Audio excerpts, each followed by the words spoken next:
So the first thing they do is they send you to an officer basic course, depending on your branch. Mm-hmm. And I was infantry, so they sent me to Fort Benning, Georgia, and it was a 9-week course. Now it's a 20-week course. But back then they needed so many lieutenants, they just had a shorter course. So I went through a 9-week course down there, and then they sent me to Fort Carson, Colorado. They normally would send you somewhere 3 or 4 months to kind of get a little experience leading troops and that kind of thing. So you missed the summer in Georgia then? Yeah, I was there. Yeah, I got there in November and I left in February. You were fortunate. Yeah, yeah. 68, so that Well, was... no, I'm sorry, Georgia. Yeah, yeah. But I went back years later in the summer, so I know what Georgia's like. 68 was a tense year in the United States. Yeah. You had Martin Luther King's assassination, Bobby Kennedy. Right. Do you recall those events? Oh, yeah, yeah. So at that point, was there any doubt in your mind as you were going through advanced training that you would be deployed to Vietnam? I kind of kid her about it afterwards because I said, you know, they sent me to Fort Carson in the winter, and I'm driving around the mountains in the snow, and these armored personnel carriers, so I thought, well, maybe they're going to send me to Korea. As it turned out, just as a side note, there were 81 guys commissioned that year from URI, and 11 got branched infantry. 9 of them asked for it. Me and one other guy got it who didn't ask for it, and he went to Korea. So I was the only guy of 81 who got infantry who didn't ask for it and went to Vietnam. Anyway, so at Carson we were there. A friend of mine from college also was infantry branch, another history major, Carmen D. Cabellis. And so we were there together, different battalions out there, but we'd see each other all the time. And we were there for 4 months and we had 1 day off because our battalion commander would say, well, I know you guys worked all week, but I got a friend at the Pentagon who says we're going to have a surprise inspection on Monday. So we'd work all weekend, get everything ready, and Monday would come and nothing would happen. So we'd get out the next weekend, say the same thing. So that went on for, 3 or 4 or 5 weeks, and then we finally did have the inspection. And then they had a thing called garden plot back then, and there were a lot of riots around the country in '69. So each battalion would take a turn, do this garden plot, and we would pack up everything and be all on the quadrangle, ready to go, in case we had to fly to some riot. So you couldn't go anywhere then, so we were on duty then. So we had 1 day off in 4 months. So finally we decided we'd call the Pentagon and said, look, we're ready to go. The guy said, what do you mean? We know we're going to Vietnam. We want to get out of here. We're like, because you get a 30-day leave before you go to Vietnam. So he said, okay. He said, you want to go to any schools, like airborne school or ranger school? I said, well, maybe airborne school. It'd be interesting to try and jump out of airplanes. So he said, well, let me check your record. He got back on the phone a few minutes later. He said, I see you're only obligated for 2 years. I said, yeah. He goes, tell you what I'm going to do. He said, I'll let you go to jump school if you give us a 3rd year. I said, I think we got a real bad connection here. I said, you want me to give you another year of my life and you let me jump out of airplanes? Yeah. I said, nah, I don't think that's going to happen. So we left there in February. No, I'm sorry, we left there in, I guess, the beginning of July and had 30 days off. And then August 1st, we actually went to jungle school in Panama for 2 weeks before we went to Vietnam. Then we went to Vietnam. What'd you do during your leave? Drank a lot. And actually, what happened was I was home, and after a couple of weeks, I was out with a friend, and I'd be sitting in a chair like this, and I'd just kind of fall over. And I went to the doctors, and it turned out I had a thing called labyrinthitis, which is a middle ear infection. And I just had no balance. So I went to my own doctor, he told me that. So I went to a Navy doctor at Quonset Point, it was open then. And he said, geez, you shouldn't be going to Vietnam like this. I'm going to send you a specialist over at Newport. So I went to Newport Hospital, the Navy over there. And he said, boy, you shouldn't be going to Vietnam like this. And as soon as you get to California, you tell him. So I got to California, and I went to the Presidio doctor, and I said, yeah, you shouldn't be going like this. As soon as you get to Panama, you tell him. So I went to the doctor in Panama, and I never went through the jungle school. So they put me in the hospital for a week, and then they put me back in the quarters for a week. So I sat there and did nothing for 2 weeks. So, it's like when you get to Vietnam, nobody wanted to take the responsibility of not sending me. So I got to Vietnam and I went to doctors and in the beginning they said labyrinthitis could clear up like a week or 2 months. It's like a cold. So I got there and went to replacement depot, and then they sent me to the 4th Infantry Division in the Central Highlands. And so for the first 3 or 4 weeks, they kept me in the base camp. But I was in charge of what they call the reaction platoon. The reaction platoon was all the guys in the base camp. I call them the sick, lame, and lazy. We're in base camp for one reason or another. And if we had a breach of the perimeter, you took a platoon out and circled the perimeter. Now the perimeter was 17 square miles inside the compound. So it'd take like a week to go around. And I'm out there, a week or 2 at a time with these guys, not real good soldiers, So after a while, I said, I'm feeling much better. Why don't you send me to the field where I feel a little safer?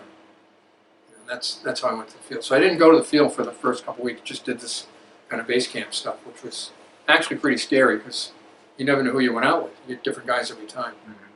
Well, let me ask you this. How did your training prepare you to lead men in Vietnam? Did it train you well, in your opinion? I think they probably trained me the best they could in the short time they had us. 9 weeks isn't a lot of time. We did some stuff in the field problems, and then you have all kinds of classes on how to, patrolling mostly, that kind of thing, because that's mostly what we did, run patrols. But what makes a good officer in the field in Vietnam? I think what makes a good officer is not only have the technical skills, but have your men respect your skills. So when I first got to the field, I did everything the men do at least once. I went out on a night ambush once. I walked on a point once. I sat up at guard duty in my foxhole at night once to let them know that I would do everything they do. So I think that made a difference. Did that help gain trust? I think so, yeah. And the other thing is, I knew enough. Well, let me tell you a little story. You're supposed to have a second in command, a platoon sergeant, who's an E7, which is fairly high up. Most units didn't have all those E7s. In fact, my first platoon sergeant was an E6. And he is what they call shake and bake. And shake and bake was a guy who went through basic training, AIT, and then he'd go to NCO school. They call it shake and bake because it was, I forget how long it was, maybe 5 or 6 months. And they'd come out a sergeant in E5. So the guy I had got drafted out of Murray State graduate school, and he was a shake and bake. And after his E5, he did on-the-job training in the States. He was the top man in his class, so they gave him another stripe. So he was an E6, and he had been in the Army probably a week longer than me. So I knew he didn't know a lot, and I didn't know a lot. So I give myself credit, actually, for listening to my squad leaders to the next level down. And these guys are supposed to be E6s, but in Vietnam, most of them could be an E3 or an E4 or an E5. So I always said, an E4 with 6 months in the jungle knows a lot more than a second lieutenant with 2 weeks. So I kind of, listened to those guys for advice, and after a while, I kind of figured out what was going on. I managed not to get anybody killed at that point. So that, I think that's what you have to do. You have to, and I'll talk about a story later about one of my commanders who wasn't quite like that. What was the terrain like in the Central Highlands? Central Highlands was jungle in mountains. So a lot of times you have to cut your way through with a machete and go up mountains and down mountains and through the valleys. It wasn't like the southern part of Vietnam, which was all pretty much rice paddies and flat open ground. Lots of fear of booby traps and ambushes? Ambushes, yeah, some booby traps. But we were in the middle of the jungle. A lot of times there was nobody around. But we did run into those punji stakes, that kind of, what punji stakes are, right? Yeah. I actually had one go through my uniform, but it didn't go into me, so I was lucky. Wow. But yeah, so we were pretty much in the middle of nowhere. And that's how we'd get out there. They'd pick a spot, like a hilltop, and then they'd land you on the top of the hilltop, and then you'd cut down all the vegetation and set up a fire base where the artillery would be. And then one company in the battalion would stay and secure that. The other companies would move off and patrol the area around there. Did you work with any Montagnards? I had Montagnard, towards the end of my tour, I was a Italian civil affairs officer, and I had a team. We'd get out in the villages and work with them. And I had one Arvin interpreter and one Montagnard interpreter. Oh. Yeah, we call them Hippie and Duke. Yeah. Okay. They're good guys. So I did that for my last month and a half. Okay. Could you take us through a typical day out in the field? I guess everywhere is a field in Vietnam, but on a mission. Yeah. Pretty much, we'd have a company perimeter set up in the jungle, usually around 100, 120 guys. And you had 3 platoons in the headquarters. So I had anywhere between 25 and 35 men in my platoon, depending on rotations and casualties and things like that. So the typical day would be the company commander would call the 3 platoon leaders over and say, okay, tomorrow you're going to do a clover leaf to the west, you're going to do one to the east, and you're going to stay here to secure the perimeter. So we just go out and walk through the jungle. We go out a certain distance and kind of come around and come back. It'll take you all day. I mean, in the jungle, it would take you hours to go, 200 or 300 meters. And just look. So basically it was, we'd go out, we'd go out and usually if we contact the enemy, they'd find us first. So we'd get shot at and return fire and that kind of thing. So that's basically what we were human bait. Because if you found the enemy, then you'd either call in artillery or gunships or more infantry to fight them. I was never in any big battles. Can you recall any particularly difficult assignments? Well, I was going to wait till later, but the Cambodian invasion, that was probably the worst thing. I had 2 experiences that were probably the worst things that ever happened. One was I had only been the platoon leader for maybe a week or so, and we had found a big weapons cache, and we stayed in this location for a couple of weeks, and then they decided to move the company to a new location. So we were moving single file through the jungle up a ridge line going to the top of this hill. It would take a few days, and so the first day, Lieutenant Bullet, Fred Bullet, a great name for an infantry officer, Bullet. His platoon was first. He'd been in the field 5 or 6 months. So he walked by me, he had his gold bar in his helmet, his lieutenant's bar, and he was walking point for his platoon. I said, geez, Fred, I know I'm the new guy here, but that doesn't seem real smart, have your bar and your helmet like that, and walking point is not really the platoon leader's job. He goes, hey, your number's up, your number's up.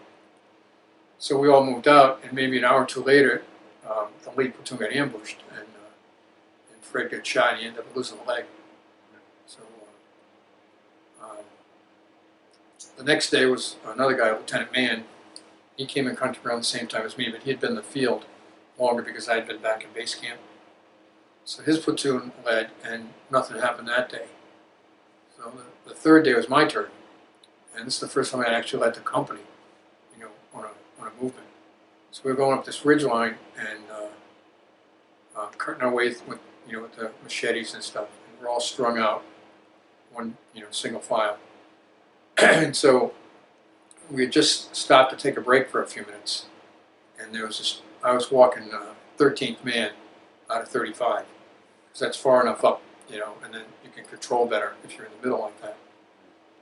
So we'd just taken a break, and I heard this tremendous explosion in front of me, and we didn't know what it was. We didn't know it was a booby trap or an ambush or whatever it was, and then we realized we were firing artillery and 4.2 mortars, 4-deuce mortars from the fire base towards the top of the hill as we were moving, in case there was anybody up there.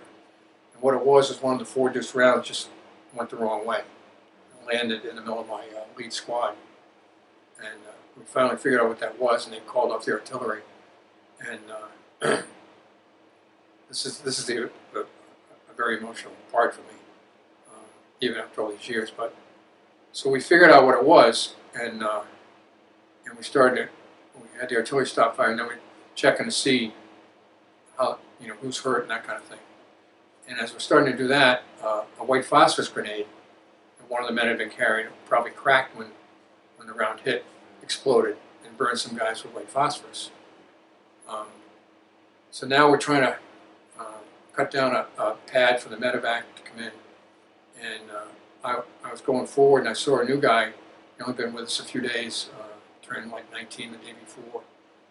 And some guys were working on him, so I walked past him. I went up to the front, and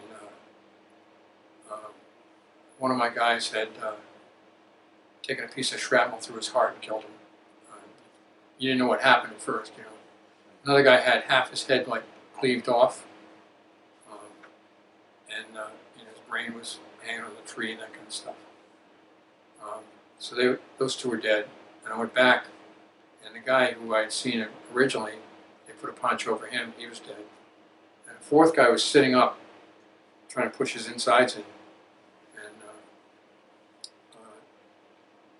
my wife and I had been married a couple of years. We went to see the movie Catch-22. I never saw that, but there's a scene in Catch-22 where one of the men in the plane is doing the exact same thing, trying to push his insides in. And my wife said, "Didn't that bother you?" I said, "That was a movie. I saw it in person, So this guy, they medevaced him, but he died like 2 days later in the hospital. So I lost 4 men killed and another 13 wounded. How did you cope with that Well, in the field? Yeah, I went to actually bandage up one of my guys. He had like half his hand taken off, and he had some shrapnel on his forehead, so he's bleeding, and he couldn't really see his hand or anything. So I'm trying to figure out how to put a bandage on half a hand, And he's saying to me, he said, "Sir, am I okay? Am I going to be okay?" And I knew before he came in the Army, he worked in an office as a typist, So I'm just telling him, "You're fine. You're going to be okay. Get you out of here." I just couldn't tell him the truth, And I just wanted to sit down and cry, But I was the leader. I couldn't do that. So that's that's one of the 2 worst things that happened to me. I'd only been there a couple weeks, lost half a platoon. You mentioned about another guy saying when your number's up, your number's up. Yeah. It's a pretty common narrative I hear. Do you have any good luck charms or any superstitions? I got a picture of me. I think I've got a ribbon or something the girlfriend at the time had sent me in my helmet, and I think that's probably about it. But I think most guys didn't think about dying initially until you saw somebody else die. Then it got very real, and then I tell people, people say, "Oh, well, you're scared." I said, "Oh, sure, I was scared all the time. Occasionally I was terrified, but I think everybody, unless there's something wrong with you, knew enough to be scared, But my friend that I mentioned, who was at Fort Carson with me, my classmate, we got into base camp once, and I'd just been promoted to first lieutenant. Because back then it only took 12 months. Excuse me, it was breakfast. I was in the base camp, and another lieutenant came up to me who had been with us at Fort Benning, and he said, "Did you hear about Carmen?" I figured maybe he got wounded or he got medal or something. I said, "No, what's going on?" So we both just got promoted on the same set of orders. And this is like November 14th. He said, "No, he got killed." I said, "No, he couldn't have got killed. We just got promoted." He said, "He got killed October 29th. And they posthumously promoted him, and that kind of got to me. I wrote home to my parents to tell them, and they said they'd been to the funeral. They didn't want to tell me. So, how do you deal with loss like that while you're responsible for the lives of your men? Yeah, it's difficult. You just got to tell yourself you did. I mean, that mortar round was just a freak accident. I remember our XO, executive officer, Tony Shaka. I replaced him as a platoon leader. He became the XO. told me when I got back to base camp later that they sent letters to the families, and the family had written to them saying, "What does erratic round mean?" And years later, I was home. I saw a movie called Friendly Fire about the Mullins family from Iowa. I'm not sure if you ever saw that. And the same kind of thing happened to their kid. He was killed by friendly fire. And this conservative Republican family from Iowa who just want to know how their son died because they didn't understand what it meant by erratic round or whatever term they used at the time. And by the end of the movie, it's a true story.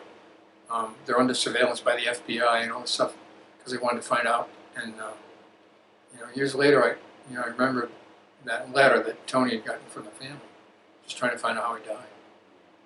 But so I ended up writing a story about this, and I can give you a copy of it sometime, called Friendly Fire. But yeah, it's my first, backtrack a little, my first time out in the field, or not, my first combat assault in the field where we took over a fire base. We were on this fire base for a week or so, and I hadn't been in combat or anything at that point, and I heard this thing whiz by my head, and I said, all I could think of, was the comic books where they do the balloons and they go Z-I-N-N-N, and I'm standing there and I go, man, it really does sound like that. Somebody yelled, "Get down! He's trying to kill you!" There was a sniper shooting at us, and I'd never been shot at that close. Just hearing it go by my head, I thought, gee, that's what it sounds like. I mean, I can tell you 2 or 3 times I should have died.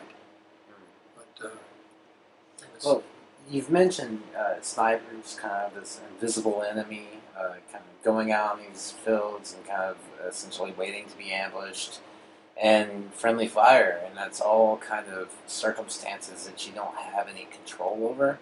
Yeah.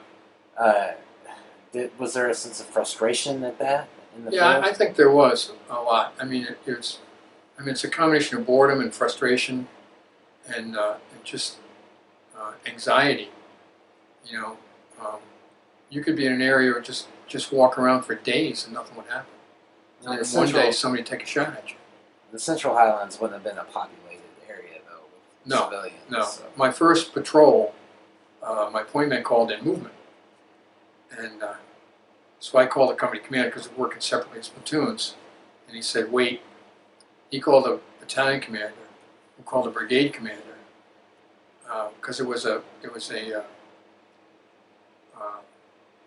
a no-fire zone. It wasn't a free fire zone, but it was a limited fire zone. Mm-hmm. Why, I don't know. So like an hour later, they called back and said, okay, you can shoot at it now. I said, well, the guy's probably in Hanoi now. So after that, I just told my guys, if you get movement, shoot. If somebody questions it, said they shot first. Because there's nobody else out there except us and the bad guys. I mean, there were some pretty dumb rules made over there. How does a good officer keep control over his men who are clearly frustrated at this type of war? Yeah. I think it's, again, you just set the example. I can talk later about Cambodia and where we could have had some problems like that. But I think you just got to try and show them what to do and have other good leaders as squad leaders. And how many tours did you do in Vietnam? Just one. Just one. Yeah, how's that enough? Did you have R&R between? I had 1 R&R. I went to Australia for a week. Yeah. And so the Cambodia, is that like an air assault into Cambodia? Yeah, that was in 19. Well, we had a treaty with Cambodia. The United States did, because what would happen is the North Vietnamese would come down the Ho Chi Minh Trail through Cambodia, and then they'd have camps over there, sanctuary area they call them, and they'd come across the border and attack either the Americans or the South Vietnamese. Then they go back across the border, and we weren't allowed to go after them. I mean, stuff came out later with the secret bombings of Cambodia and that kind of thing. But as far as ground troops, we weren't allowed to pursue. Well, in 1970, Prince Sihanouk, who was the premier of Cambodia, was overthrown in a coup, and Nixon took the opportunity to invade the sanctuaries. So they started in around April, the first cav and some other units went in further south. And then we were in May, a stand down, beginning of May. A stand down is, you get back to base camp and kind of rest for 2 or 3 days before we go out again. We'd go out 30 to 60 days at a time, and then go back to the base camp, and then go back out after 3 days. So we're in a stand down, and this is probably like the 2nd or 3rd of May, somewhere in 1970. And they called all the officers up to headquarters. Said, look, don't tell your men until they're on the trucks. We're going to Cambodia.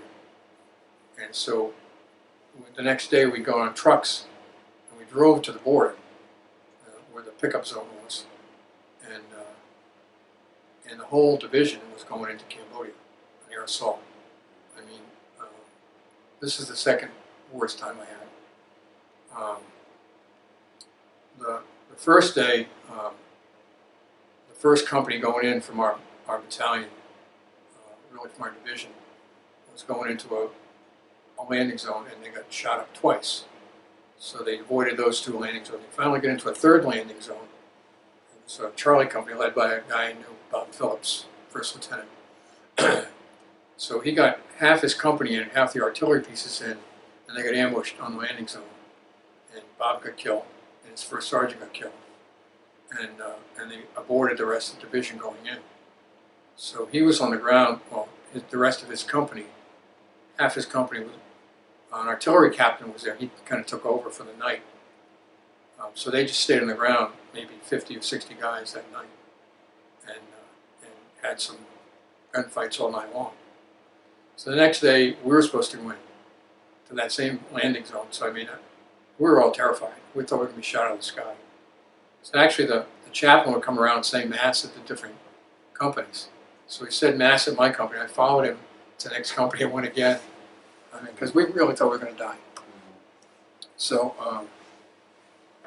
we took off, and I tell people it's just like a movie, because we sitting, in the edge of the helicopter, with the feet out the door, and you look over there and be like 20 helicopters, and you look over there and there's 20 more, and I mean the sky was just full of helicopters. They were all going to the same landing zone, but they're going different landing zones in Cambodia.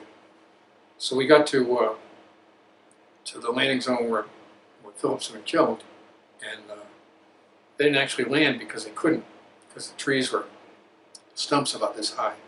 So we'd just fly in, and they'd say, okay, everybody out, and you jumped out. And nothing happened that first day.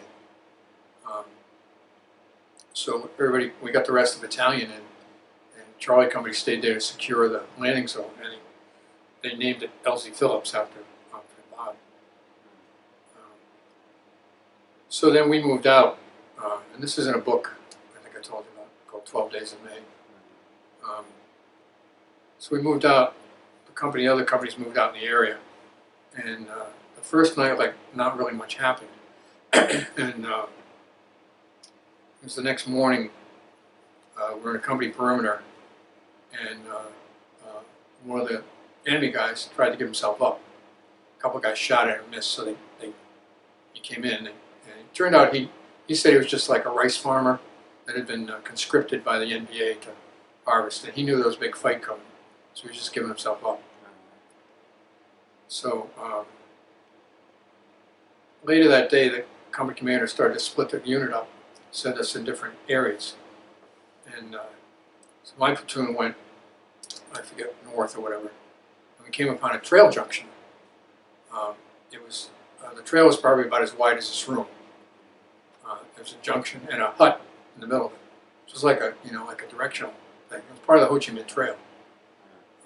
There were bicycle tracks on it, kind of thing. So we were looking for an NVA hospital complex that was supposed to be in the area. So I had my platoon set up an ambush on that trail junction, and I got like 30 guys ambushing this junction. So we were there maybe a couple hours, and the company commander called me and said, I want you to go somewhere else to help out another platoon. They found a little Bush complex, village, and I want you to help them check it out. And I said, well, I really want to stay here because I think something's going to come down the trail. He said, now I'll send a sniper team up there. Now I have to tell you, the company commander was only 22. He's a 20-year-old captain. he'd gone to basic training, AIT, Officer Candidate School, was commissioned as second lieutenant. They went to school, and then they sent him to Korea, peacetime Korea. So when he came to Vietnam, back then you made captain in 2 years. So he was a company commander. So they sent him out to the field to be a commander. He had no experience in the field. By this time I had like 8.5 months, and the other lieutenant had 6 months, and the other platoon was led by a sergeant on a second tour. And you try and give this guy some advice once in a while, and he just wouldn't listen. You know, he actually took his captain's bars one day and went, "I'm a captain, you're a lieutenant, therefore I know more than you." So I said, "Yes, sir." So anyway, he pulled my platoon off. We went down south with this other platoon, and he sent a sniper team, which was 4 men, one guy with a rifle with a scope on it, and 3 guys to kind of back him up. He sent the 4 guys to where I had 30 guys in an ambush site. And what I found out later was that the sniper did was he put 1 guy in each part of the trail instead of at least massing what limited firepower we had, you know. And he used to take the scope off the rifle every night to clean it. And once you zero in a sniper scope, you're supposed to leave it on there. But he was inexperienced. He only had like a week class as a sniper. So anyway, what happened, I found out later, was 3 NBA came walking down the left-hand trail. And the sniper took a shot at him and missed. They shot back and hit the sniper, wounded him, and ran back down the trail. So then the captain heard about this, sent some guys up where the snipers were, and 2 of our own guys got shot wounded by our own guys. And then he moved up there with the platoon he had in the headquarters. And I'm, again, about a click away, 1,000 meters away, with another platoon checking out this complex. And when I got there, Sergeant Mull, who commanded the other platoon, said a sniper, a soldier had popped up and taken a shot at him, and they shot back and hit him, and he ran down a trail. So I reported that to the captain, and he said, "Well, go get that guy. I said, "Well, he's probably dead by now. He's hemorrhaging blood." He said, "Well, go get the body. I want the body." So I said, "Okay." So I went down the trail with about 6 guys for maybe a couple 100 meters. And I said, "This isn't really smart. We could be walking into an ambush. We don't know whether this is a trap or what." So I brought him back, and I called the captain, and he got all pissed.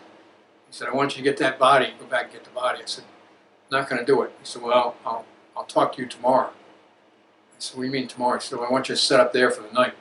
I'm going to set up here with the rest of the company." I said, "Sir, they told us not to split the company." He said, "Just do what you're told." So I started to set the 2 platoons up that night down there, and he's, so I got about 60 guys with me, and he's got probably 40, 1,000 meters away. So a couple hours later, I got a call on the radio saying that the company commander and some men are missing. I said, "What happened?" He said, "Well, I took some guys out to look for an ambush site, and they got ambushed." So I said, "Okay." So I'm the senior lieutenant now. So I'm the commander. Because he's missing in action, and I outranked the other guys. So I took both platoons, and we hauled up this trail. You're not supposed to walk on trails, but we did. Just ran up this trail to where the rest of the company was. And then the other lieutenant, Lieutenant Judah, Virgil Judah, he told me what happened. And what happened was that after we had left, and they kind of set up there, the commander came to him and said, "Get a few guys, I'm going to go look for an ambush site for one of your squads tonight."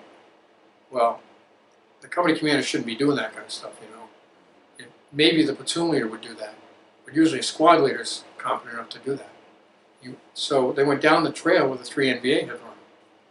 So they started down there, and Virgil said, "Sir, we need to get a radio." I said, "No, you don't need a radio. We're just going a couple 100 meters, we'll be right back." I said, "Okay." So they went down the trail, and what happened was, probably 200 or 300 meters down the trail, they came upon a complex of all these buildings, hooches. And he couldn't call back for help because he didn't have a radio. Instead of going back for help, he just said, "Get online." So he made them all get online, 6 guys, and they started into the complex, and they got ambushed. So Virgil was on the right side, and the commander was on the other side with 2 guys. And 2 guys with Virgil got killed. He got pinned down, and commander was yelling for a medic. So Virgil went back, and some guys went back up again, and another guy got shot, wounded, and they had to pull back because they were pinned down. And that's when they called me. So I went up and he told me all this. I said, well, we're going to go out again. So I didn't want to take the whole company because we didn't know whether it was a sniper or an NVA regiment out there trying to suck us into it, the whole company. So I took maybe 8 or 10 guys and Virgil, and he showed me where they were, what they thought. And by this time, you're not hearing anything from the company commander and the other 2 guys with him. So now we've got 3 missing in action. We've got 2 dead and 1 wounded out in the open. So we could see the dead guys and the wounded guy, but like I said, they're in the open. So I saw the one guy who's still alive, he's breathing, had a bullet through the neck and 1 on the leg, and he's unconscious. So I said, well, at least we got to get this guy out because it was going to be dark soon. So I said, how the hell are we going to do this? And I remembered smoke grenades. We had just used smoke grenades to mark our position before. Never used them as an actual smoke screen. So what I did was I had my guys throw like 3 or 4 smoke grenades out between the wounded and where we thought the enemy was. And I had my machine gun open up towards where we thought the enemy was. So I went out and grabbed this guy and brought him back. So we had a couple of guys take him back to where the rest of the company was, and they called in a medevac. And the first 2 medevacs got shot at, and the 3rd one hovered with a jungle penetrator. It's like a stretcher basket thing on a cable, and they got the wounded guy out that way. And a guy had to hold on to him, go up with him, and I'll mention that later for another reason. It's kind of a funny reason. So they took the wounded out. So now I'm still out there with I sent Virgil and the rest of the guys back. So I'm out there with about 3 or 4 guys, and now it's dark. So I kind of went, okay, anybody remember the way back? So confusing because it was late when we went out there. I said, okay. So I got on the radio and I called the fire base. I said, fire an illumination round over us. Big, what boom rounds are. So the round would go off, and it was, you could see where you were. So it died down, and we knew which way to go. So we'd go crawl about maybe 20, 30, 40 meters. I called another round. We do that. It took like probably 2 or 3 hours to get back into the perimeter. It was only 200 or 300 meters away. So we get everybody back there. Now I'm on the radio talking to the battalion commander. He's flying around his helicopter. So I explained everything that happened. He said, okay, I want you to send some people out there to go get those dead bodies. I said, no, sir. So what do you mean, no? I said, we don't know whether there's a regiment out there or 1 or 2 snipers. I said, I'm not sending live guys out to retrieve dead bodies. We'll get them tomorrow. He said, well, send a squad out there to ambush the bodies in case they come to mutilate them. I said, same answer. I said, I got 100 scared guys down here. We don't know whether they're up against a regiment, a squad, or what. I said, you're going back to base camp, And he finally, I said, look, what do you like? I'm in command on the ground. I figured this was not a good career move, but I didn't care at that point, So I said, I'm in command, and you're going back to base camp. So he finally backed off, and he said, okay, I'll send a new company commander out in the morning. I said, fine, send him out. So before that night was over, and I got reminded of this about a month ago. I talked to one of my guys in my platoon a few months ago. And I remember that night, before we sat down for the night and dug in and everything, a sniper was shooting at us.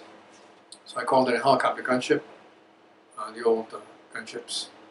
And we had a strobe light, and you mark your position with the strobe at night. And you give them a direction and a distance where the enemy is. So I called in this Cobra gunship, and I gave him all the information. And he came in, it looked like he was coming straight at me. So I just got up, I hugged this big tree, and the shrapnel was hidden inside the perimeter, but he was shooting outside. And I talked to this guy a few weeks ago, and I was talking about that story. He said, yeah, I remember that gunship. He said, I went up to take a dump, and I was starting to pull my pants down, and all of a sudden this cobra's coming right at me. I said, I'm sorry about that. I called that guy in. He said, "Why I never got my pants down? I got back inside before they sprayed the area." But I mean, I didn't know he was out there until like a month ago. You can laugh about it now. Yeah, yeah. Yeah. So anyway, the next morning, the weather was bad and they couldn't send a new company commander out. So he said, "Go back in, try and find the captain and the other guys." So we went back in, and I put one platoon on the left, one on the right, and I was in the middle with the third one. And we had the lieutenant who was a forward observer for the artillery with us. So Virgil and that lieutenant were on the left, and the other Sergeant Mull was on the right, and I was in the middle. And shooting started again, and Virgil called me and said the FO got shot from behind. The artillery lieutenant got shot from behind. So now we didn't know whether they had guys in trees or they got behind us or what. So we pulled back again. I mean, this is like an all-day event. It went on for hours because we're trying to get closer and closer and get shot at. And running out of water, people have to go to water for us. I mean, I told that in like 2 minutes, but that was like an all-day event. Right. It's probably like 100 and some degrees out there. So we pulled back in.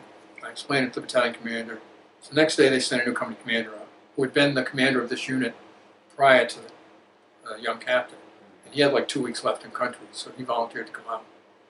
Captain Hunt, he was a good guy. Second tour in Vietnam, that kind of thing. Old guy, who's probably in his 30s. So he decides to go back in again. And so we go back in again, and we're kind of split up around this perimeter, which turns out to be an NVA hospital complex that we were looking for. And so we start to move in towards that, and Captain Hunt calls me on the radio, because I'm not right with him. He said, "Do you think you can recover those bodies?" I said, I don't think so, not until this is over. He said, "Well, ask for a volunteer." And I said, "Okay, well, one of my guys on the radio heard that, so he repeated what the captain said. So one of my guys, Brian McCarthy, and no shooting's going on right now. So Brian crawled out and grabbed the dead guy by the boot and started pulling back, and he heard something. He looked up, and as he did, he got shot in the head. So another guy ran out and got him and brought him back. And they carried him by me. He looked like he was going to be all right. He looked like he just got a little crease, but apparently what happened, it hit the brain. They couldn't stop the bleeding, so he died the next day. So that really, so now I got on the phone radio again. I said to the captain, I said, "Now you wait till we get these dinks out of here." He said, "Yeah."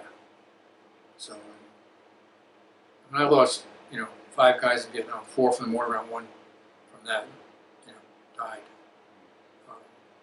So we pulled back again, and the next day we're going to go in again. And we were getting ready to go in. We heard 3 single shots come from the complex. So Captain Hunt says, "We're going to go in. We're all going to go on the side, and then we're going to sweep in, the whole company." So my platoon led, and then Captain Hunt and the headquarters, and then the other 2 platoons. So like 100 guys are lined up. So we start to go into the complex. There's no return fire at this point, but I tell them it's just like a movie. We're setting fire to the bunkers. We're dropping grenades. I'm setting fire to the hooches, dropping grenades in bunkers. And we're in maybe 10 or 20 meters, and I get a call on the radio that said they found Captain Vinci, the first commander. So we held up, and I went down where he was. And the 3 guys had been captured, the commander and the other guy, were in a ditch with their hands tied behind them. They had been executed. Those are the 3 shots we heard that morning. So that was pretty rough.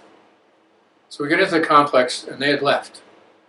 We found some intel that actually said they knew when we were coming, and they were going to leave back, a bunch of guys to keep us pinned down while they got all that stuff out. Which is exactly what they did. So we got into this complex, and it was the hospital complex, and there were pigs and chickens and stuff like that.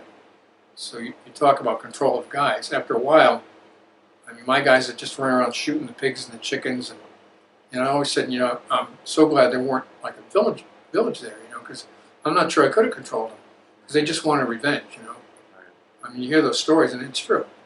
Luckily, it was just pigs and chickens, So we're in the complex for a day or so.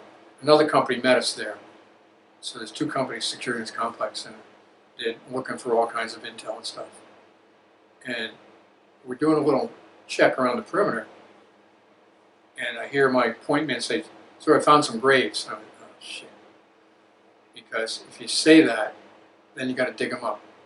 It's because Captain Hunt heard him say that, so he said, "Okay, dig them up, see how they died, so we can claim them in the body count." Body count was a big thing over there, you know. So, I mean, this is a hospital complex. You would expect there to be some graves, right? Right. So we dug up. There were like 6 graves, and we dug up 3 of them. I had my medic check them over. Couldn't find any wounds on them. There were vines growing out of some of them.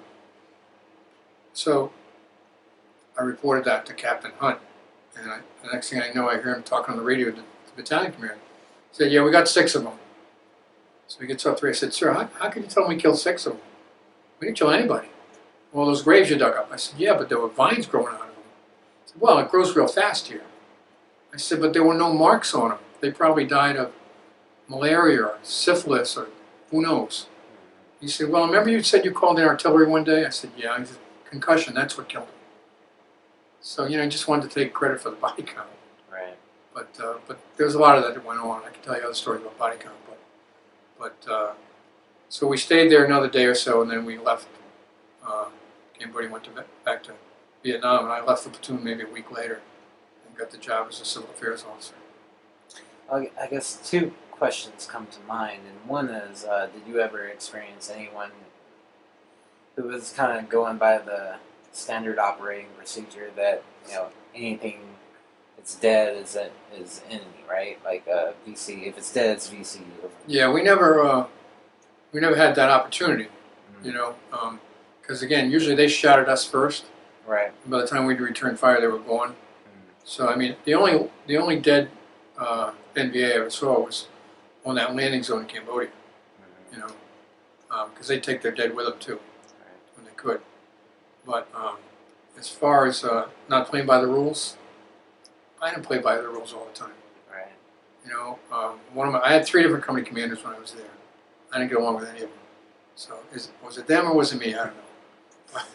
But that actually segues into my other question, and not to implicate you, yeah. but you know, you hear stories, especially toward 70, 71, 72, Yeah. in which the men were fragging officers, whether or not that happened. Yeah, well, I tell people I was probably typical for a lieutenant. I had one guy threaten to kill me, one guy try and kill me, and I was reported killed in action once. The killed in action was when the wounded guy went in, somebody had to hold on to him, and he got back to the base camp, and he told him one of the officers was dead, because we hadn't recovered Captain Mincy yet. And he was a new guy, so they said, "Who was he?" He goes, "I don't know, one of the officers." And they read off the names, you know, and he must have said yes when he heard my name. So when we got out of Cambodia, I went back to the base camp, and I went to look for my clean stuff. And so we heard you were dead, we sent that home. So luckily they hadn't. I went down to the battalion baggage room, and all my stuff was in a duffel bag. Had a big tag on it that said "Killed in Action." And in my scrapbook at home, I have a manifest of my personal effects, and it says "Status of personnel deceased." So that was. I sent a copy of that home to my father. I said, "How's this for a souvenir?" You know. Wow. So yeah, that was interesting. Was there a real threat or a fear of men fragging officers? It sounds like you were a competent officer. Yeah, not usually. I think. Yeah, I think the guy who threatened to kill me. It was early on my first company, and we were going on a patrol. Felix Hernandez, not the baseball player a few years ago, but Felix Hernandez. He's actually the one who found that big weapons cache. So we were going on a patrol, and I saw Felix lock and load. And we had a rule, you know, unless you knew you were going right into combat, only the point man, the guy in front, and the drag man, the last guy, would have a round chambered. Because there have been incidents where guys would trip and shoot the guy in front of them. Not in my unit, but in other units. So usually you didn't lock and load unless you knew you were going into action. So I saw Felix put a round in, and I said, "Felix, you know the rule. You're not walking point or drag, so you need to take the round out." And he said, "No." I said, "Look, I'm giving you a direct order, take the round out." He said, "No." So a couple of his friends came over, and they talked to him, and he took it out. I said, "Felix, next time I give you an order, I want you to do it." He said, next time you give me an order, I'll blow your fucking head off. I said, okay, we need to have a little chat. So basically what it was he was paranoid. He was short. He only had like a week left in country. And he didn't want to have to depend on somebody else seeing the bad guys before he did. So, we were fine after that. It was just one of those situations that you had to calmly talk out, The other time, the guy who tried to kill me, we were on a fire base, and I had the mortar platoon at that time, the 81 mortars, and he was in my platoon.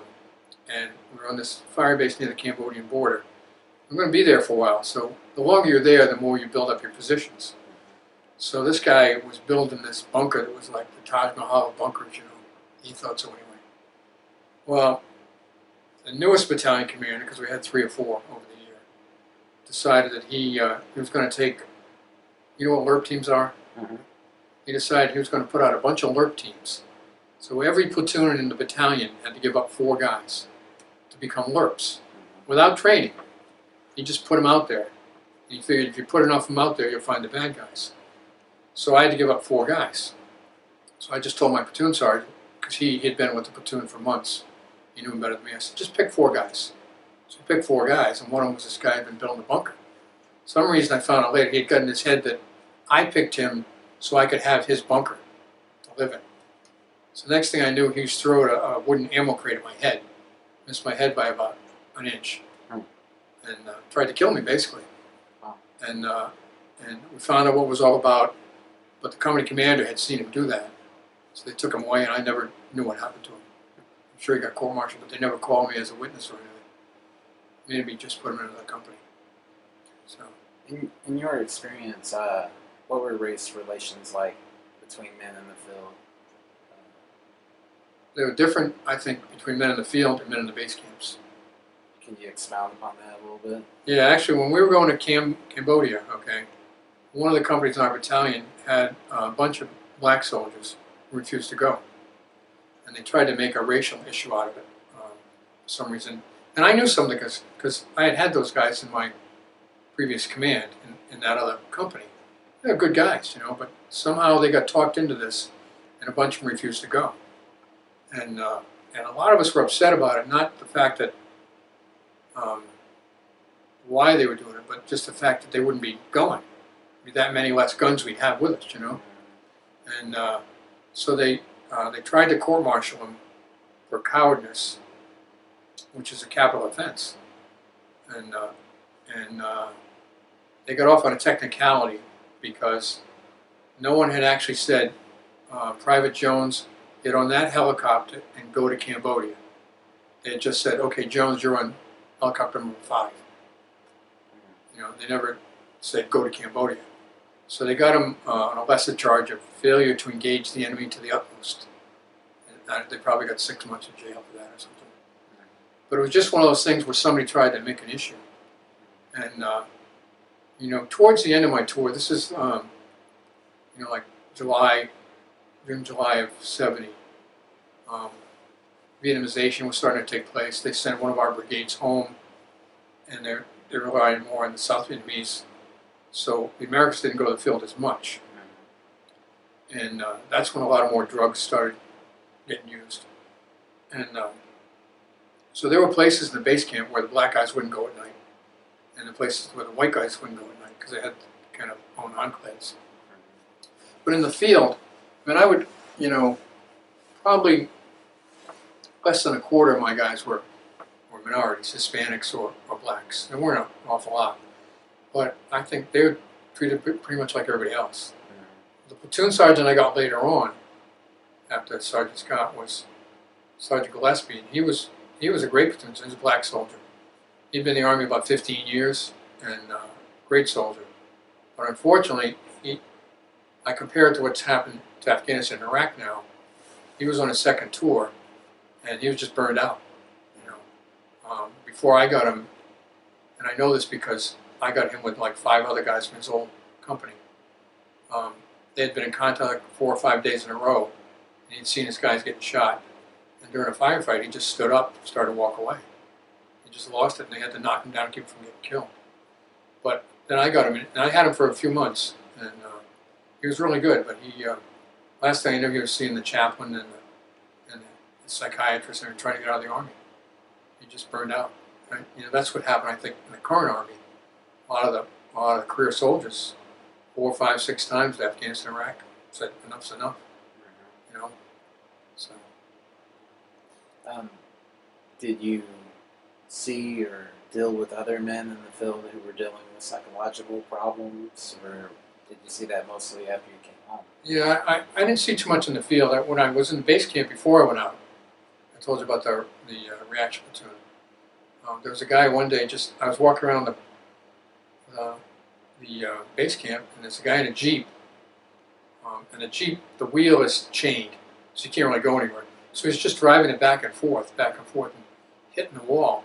And I said, who the hell do you think you are? And he goes, I'm God. So he was definitely had some problems. I don't know if it was drugs or psychological or what. But there were some problems. I mean, we were on a stand down once, and the officers stayed in the little buildings, you know, little rooms, probably half the size of this.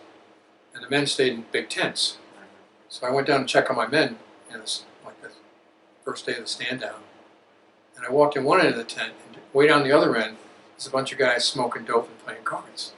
So I just walked right up to them. They looked at me and they said, "Oh shit!" And they started to stomp on the dope and everything. I said, "Look," I said, "You know, I don't care what you guys do in base camp, but I'm a little disappointed. I thought the first thing I ever taught you was put out security." I said, "The MPs could have walked in there just like I did, and you'd all be going to jail." So my point to them was, you know, I don't give a shit what you do in the base camp, but I don't think I ever had anybody smoking dope in the field. I mean, I know. I never, believe it or not, I never smoked dope. But I know what it smells like, you know. So in the field, it's hard to hide that. But I know there are other officers who smoke with their men, stuff like that. But just wasn't the way I did it. You mentioned Vietnamization, and obviously this is a very unpopular war at the time, to say the least. I'm just curious, you know, you clearly stayed in the military, or you went back after 15 years. Yeah. Did your experiences in Vietnam ever affect your understanding of American exceptionalism? I don't know. You know, maybe a roundabout way. I came back, like I said, got out of the Army in 1970 and went to grad school at URI, got a master's degree in counseling and student personnel. And actually joined Vietnam Veterans Against the War. Marching a couple parades and everything, because I just figured if anybody had a right to protest the war, it's guys who had been there, you know. So